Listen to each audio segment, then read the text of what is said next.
Hi friends, Telangana రాష్ట్ర ప్రజలందరికీ అదిరిపే శుభవార్త. కొత్త ఆసరా చేత పెన్షన్లు భారీగా అయితే పెంచారు. మరి ఇప్పటి వరకు కూడా ఇవ్వలేదనేసి చాలామంది అయితే అడగడం జరుగుతుంది. ప్రతి ఒక్కరు కూడా ఇన్ఫర్మేషన్ అయితే క్లారిటీగా చెప్తానండి. స్కిప్ చేయకుండా అయితే వీడియో అయితే చూడండి. కొత్త పెన్షన్లు మరి ఎప్పుడు వస్తాయి తెలియజేస్తాను.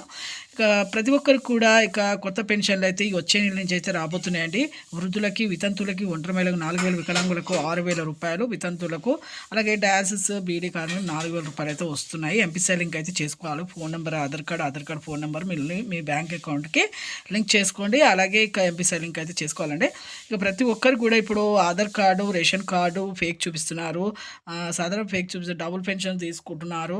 అలా కొంతమందికి రద్దు చేయడం జరుగుతుంది. అలాగే వెరిఫికేషన్ చేస్తున్నారండి. అలా వెరిఫికేషన్ అయిపోయిన తర్వాత వచ్చే నెల జనవరి నుంచి అయితే ఖచ్చితంగా అయితే మీ అందరికీ కూడా మీకు ఆసరా పెన్షన్ అయితే ఇవ్వడం జరుగుతుంది అనేసి సీఎం గారు అయితే మంత్రి సీతక్క గారు కూడా తెలియజేయడం జరిగింది. ప్రతి ఒక్కరికి కూడా ఇప్పుడు 1,000 కోట్ల బదులుగా 2,000 కోట్లు కూడా అదన భారం అయితే పడుతుందని తెలియజేయడం కూడా జరిగింది. ప్రతి ఒక్కరికి కూడా మీకు అయితే పెంచుతాము వచ్చే నెల నుంచి అని చెప్పడం జరిగింది. Thanks for